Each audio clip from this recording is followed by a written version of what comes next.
Mesdames et messieurs, chers invités, distingués invités, donc c'est un véritable privilège pour moi de vous accueillir aujourd'hui à cette conférence qui s'annonce passionnante. Et nous avons l'honneur d'avoir parmi nous un éminent acteur du monde numérique, le docteur Hamadoun Touré, président d'honneur du Conseil Digital Africa et visionnaire incontesté. Docteur Hamadoun Touré, comme vous savez, est toujours un pilier dans le développement des infrastructures numériques à l'échelle mondiale, notamment lors de son mandat en tant que secrétaire général de l'Union internationale des télécommunications, et son engagement en faveur de l'innovation, de l'inclusion numérique et du progrès technologique continue de transformer les économies africaines et de placer notre continent au centre des grandes avancées technologiques mondiales. Aujourd'hui, il nous propose un sujet aussi crucial que d'actualité. Lui est responsable de définir des politiques innovantes pour encadrer les défis de demain, alors que l'intelligence artificielle redessine les contours de nos sociétés et de nos économies, comme on a pu voir dans les mois introductifs de Sinafrica. Il est impératif de réfléchir au cadre politique et éthique nécessaire pour en tirer le meilleur parti en évitant les dérives. Dr Hamadoun Touré, avec son expérience inégalée et sa vision prospective, nous invitera donc à réfléchir sur les moyens de faire de l'IA un outil de progrès équitable, éthique et durable, tout en assurant que l'innovation serve le bien-être collectif. Je suis convaincu, chères dames et messieurs, que son intervention apportera des perspectives précieuses sur la manière dont l'Afrique et plus largement le monde peut aborder ces défis tout en capitalisant sur les immenses opportunités offertes par l'intelligence artificielle. Donc, sans plus tarder, je vous invite à accueillir chaleureusement notre cher invité, Dr Hamadoun Touré, qui va nous éclairer sur ce sujet capital que, je rappelle, l'IA responsable, définir des politiques innovantes pour encadrer les défis de demain. Je vous invite encore une fois à l'accueillir chaleureusement et à profiter pleinement de cette intervention qui promet d'être à la fois éclairante et inspirante. Cher docteur, Excellence Touré, la parole est à vous. Merci beaucoup. Merci, mon cher ami Rachid. Bonjour à tout le monde encore une fois. Je suis très heureux encore une fois de participer à cet événement. Je félicite les organisateurs, mon cadet Amadou Diawara, qui n'a jamais baissé les bras et qui montre vraiment l'exemple du dynamisme africain. On est dans un monde en évolution très rapide, particulièrement en ce qui concerne l'intelligence artificielle générative, y compris ce qu'on appelle les LLM, les large language models. Et les données sont devenues l'élément le plus crucial. De la même façon dont les données sont importantes à un niveau personnel, c'est la même façon que c'est important au niveau des États, des entreprises et de la société en général. Et donc, on se doit de nous organiser pour avoir une stratégie envers tout ce qui concerne l'avancement de l'information et de son management surtout. Nous sommes à un niveau où on se pose un certain nombre de questions. Quel est le rôle de l'Afrique dans l'IA? Sommes-nous prêts à développer l'intelligence artificielle?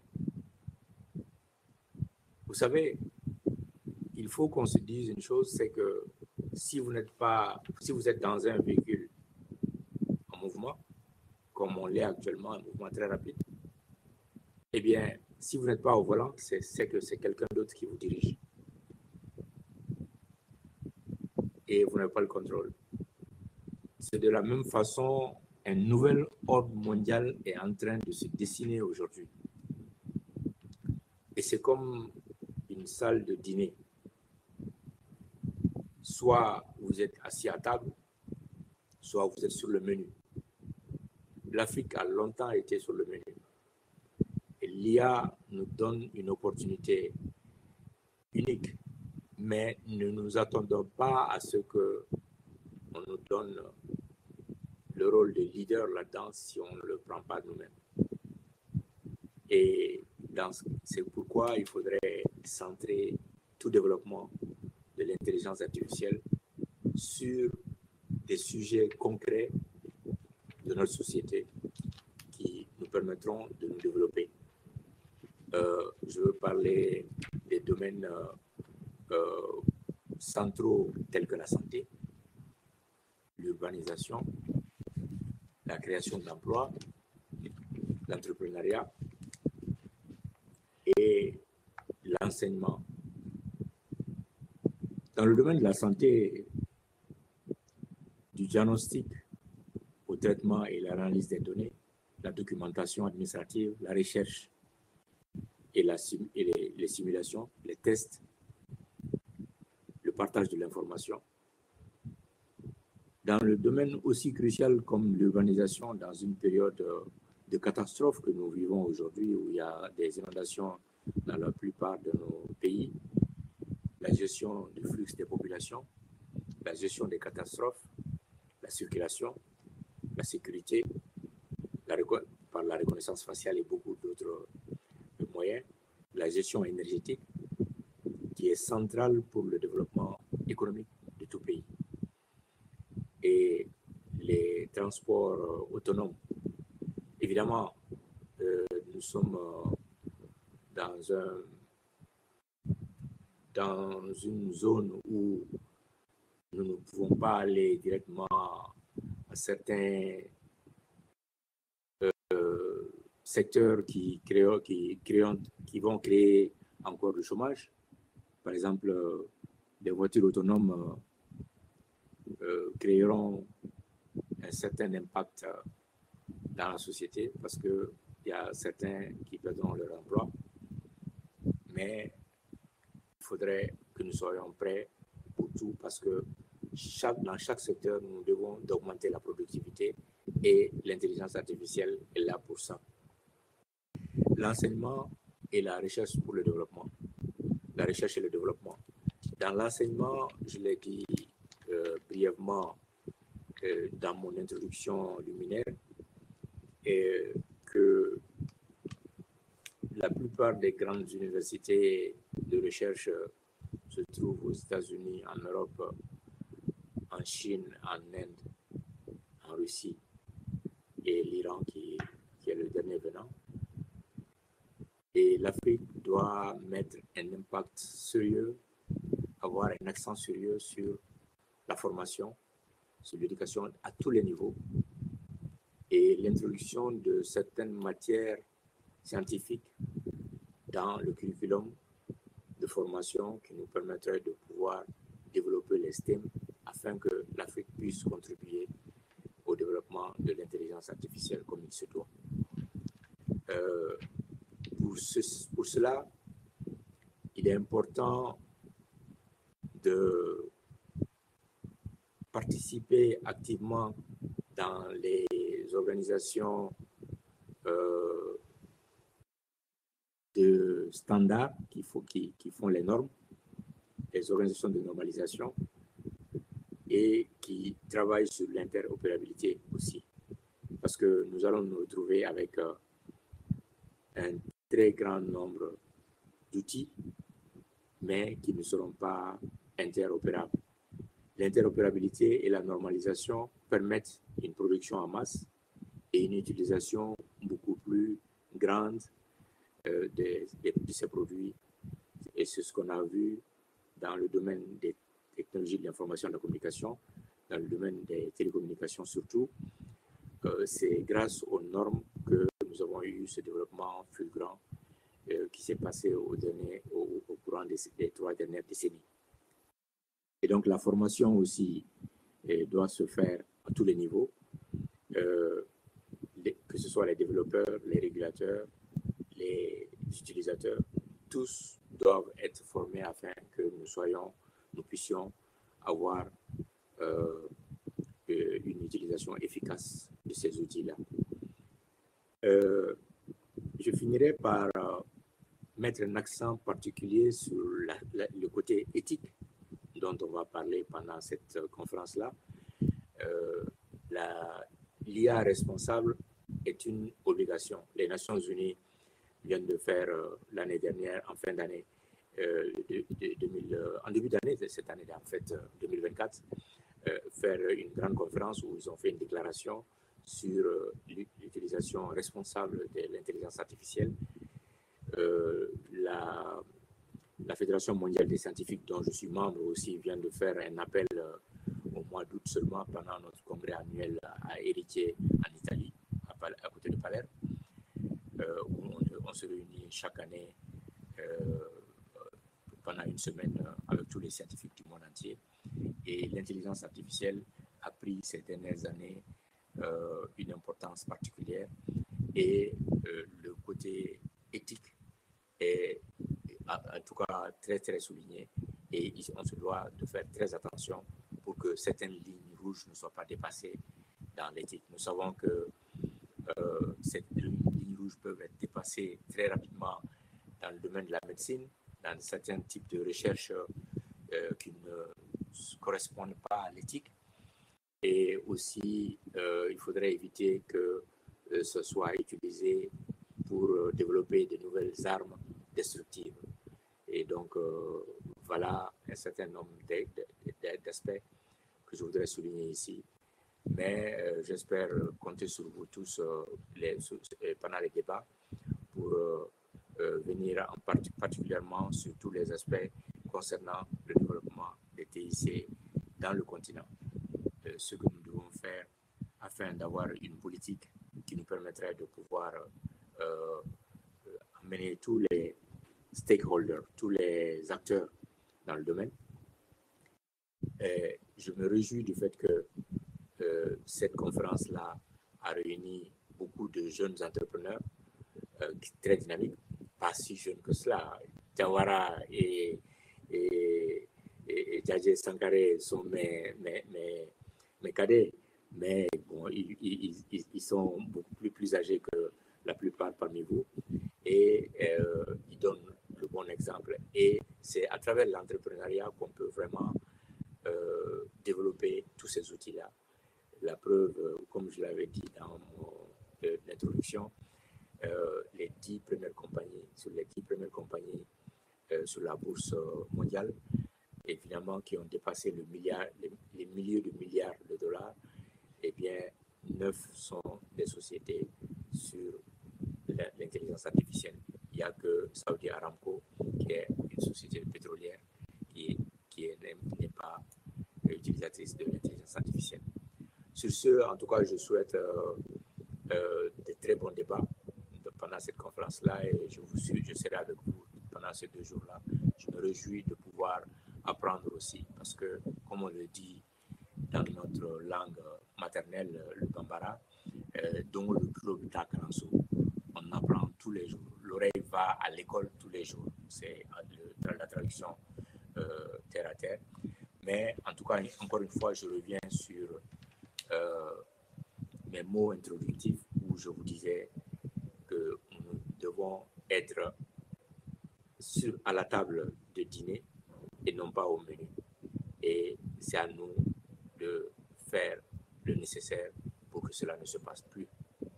Et donc, et l'intelligence artificielle donne une opportunité à tout le monde de pouvoir avoir les outils nécessaires pour pouvoir nous développer. Je vous remercie. Merci infiniment, docteur Amadou Touré, pour cette excellente présentation de la question. Et je profite également de cette occasion pour rappeler que vous avez proposé pour notre public 2 questions centrales. Quel sera le rôle de l'IA pour le développement du continent africain? Est-ce que l'Afrique est-elle prête pour ce changement? Et ces questions, comme vous savez, cher touchent directement les enjeux stratégiques, économiques et éthiques qui accompagnent la transformation numérique globale.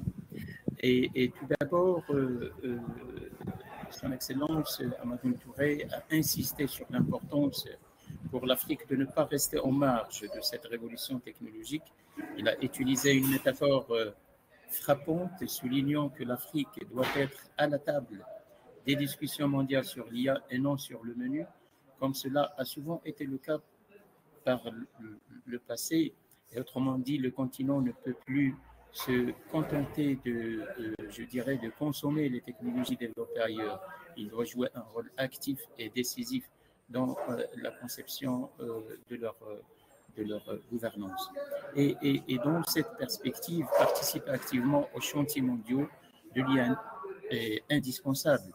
Cela inclut la définition de standards internationaux, l'interopérabilité des systèmes, le développement d'une infrastructure technologique capable de soutenir cette transformation, la collaboration entre les États africains, les organisations internationales et les entreprises du secteur technologique est clé pour réussir cette intégration. Merci encore une fois, cher docteur Hamadoun, et pour profiter du temps qui nous reste avec vous, malheureusement, on n'a pas assez de temps pour profiter de votre large expérience du domaine. Je voudrais seulement signaler que le développement exponentiel de l'IA soulève, comme vous l'avez parfaitement évoqué, des défis complexes en matière de législation, de gouvernance. Il nous pousse à réfléchir à des cadres législatifs adaptés qui puissent à la fois encourager l'innovation technologique tout en garantissant le respect des droits humains et des principes éthiques. Et dans cette optique, si vous permettez, Excellence, de nous éclairer sur deux petites questions. Comment élaborer, selon vous, des cadres législatifs et réglementaires qui puissent suivre l'évolution rapide de l'IA sans freiner l'innovation, et quelle approche de gouvernance à la fois multilatérale et locale peuvent garantir que le développement de l'IA respecte les droits humains et les principes éthiques fondamentaux. Si vous permettez, nous éclairer dans le temps qui nous reste avec vous. Et merci encore une fois, cher docteur Hamadoun Touré. Vous avez encore une fois la parole pour les 5 minutes qui nous restent. Merci encore.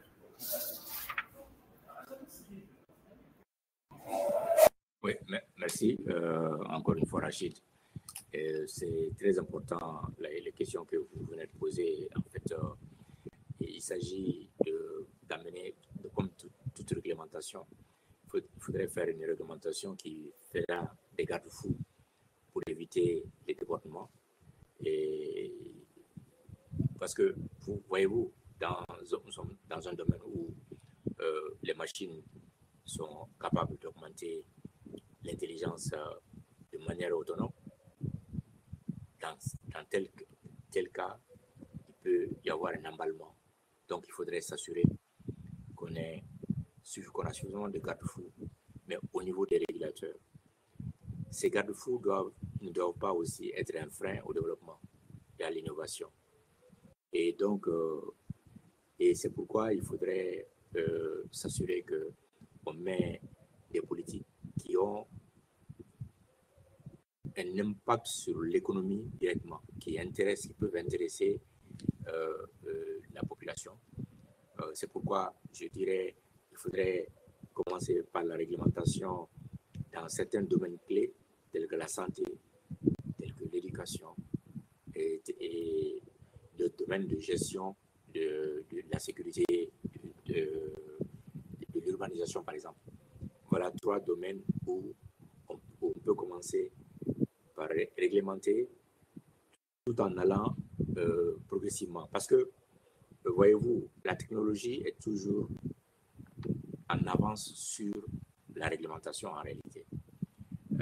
Et beaucoup de choses se passent aujourd'hui.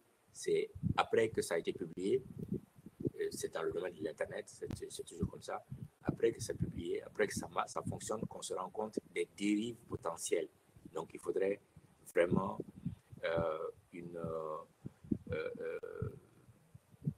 un suivi par les régulateurs de façon à pouvoir créer la compétition dans le secteur afin qu'on puisse aller vite. Tout en créant la compétition, il faudrait s'assurer que les acteurs jouent le jeu afin de ne pas faire des recherches, par exemple, sur des embryons humains, et des recherches qui peuvent vraiment porter atteinte à l'intégrité, qui peuvent amener des considérations raciales. Il faudrait éviter cela.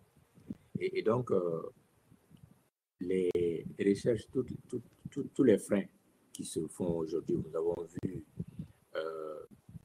certains grands de l'Internet eux-mêmes tirer la sonnette d'alarme l'année dernière, on l'a vu, Elon Musk ou d'autres qui ont tiré la sonnette d'alarme pour demander à ce qu'on arrête la recherche et le développement dans certains domaines parce que ça peut déborder très facilement.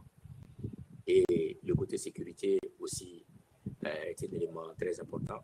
La sécurité, quand on étudie la reconnaissance faciale, évidemment, pour vraiment apporter la sécurité dans nos villes, et on peut aussi, ça peut être utilisé à d'autres fins. Il y a un domaine aussi très important qui n'est pas du domaine des régulateurs, mais de la recherche et développement, parce que la physique quantique est très importante. Nous l'avons étudié, c'était le thème principal de notre forum l'année dernière. Cette année, ce n'était pas le cas. L'année dernière, nous avons eu des discussions très tendues sur les avantages dont bénéficieront l'intelligence artificielle avec la physique quantique, et évidemment qui va bousculer tous les tabous, hein, qui va pouvoir, si les informations peuvent être traitées de façon ultra rapide, en même temps, si c'est entre les mains d'un malfaiteur, il peut très facilement décoder n'importe quelle clé de sécurité au bout de quelques secondes. Et donc, heureusement que la physique quantique même peut aussi donner des outils, des clés de sécurité qui ne seront pas, qu'on ne peut pas casser, impeccable, je ne sais pas comment on dit ça en français encore. Et donc, le domaine de recherche en physique quantique ne doit pas être négligé par nos éducateurs dans nos universités. Nous devons de financer beaucoup plus l'éducation dans ce domaine-là, financer des études, des thèses de doctorat, financer aussi l'introduction de toutes ces sciences-là du jardin d'enfants jusqu'à l'université, afin que on puisse aussi identifier dans toutes les écoles, identifier les génies, parce que c'est ce que les grands pays font, hein, les pays tels que les États-Unis, l'Union soviétique dans le temps, la Russie actuellement, ou Israël, ils s'identifient ce qu'ils appellent les gifted and talented, les génies à tous les niveaux, depuis le jardin d'enfants. Les enfants commençant à jouer déjà, on peut identifier leur quotient d'intelligence et puis leur donner des curriculums dans lesquels ils peuvent être spécialisés déjà et les former. Donc voilà quelques remarques que je dirais ici. Je vais m'arrêter là. Je sais que les débatteurs vont aussi apporter une certaine lumière sur ces questions-là.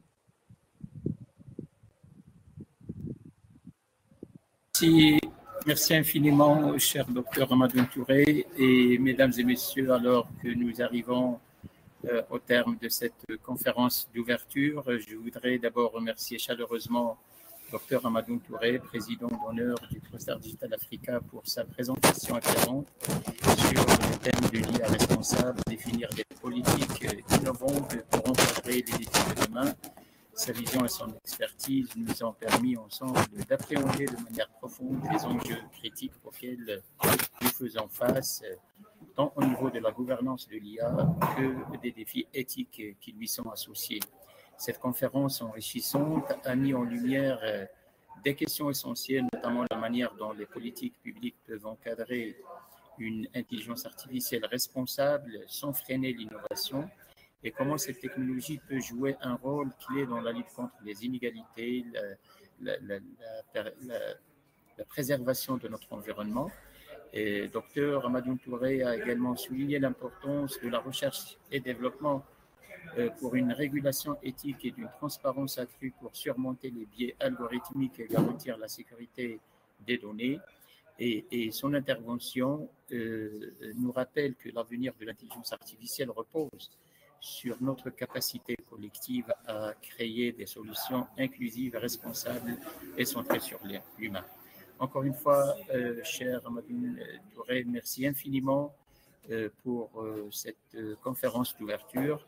Je tiens également à remercier tous les intervenants et participants pour leur engagement, leur précieuse contribution. Et c'est grâce à nos réflexions, à notre expérience partagée, que nous pourrons enrichir notre compréhension des défis, mais aussi des opportunités que représente l'IA pour nos sociétés. Je céderai la parole maintenant à ma chère collègue Imen, et je la remercie pour tous les efforts fournis pour la préparation déjà de l'événement, avec toute son expérience éclairée, ses propositions à point nommé qui arrivent à cet événement, donc avec tous ces intervenants de qualité, dont bien sûr Madame Baranga, une dame spéciale que je salue de passage, et je la remercie également d'avoir accepté notre invitation. Merci beaucoup. À toi la parole, cher Imen.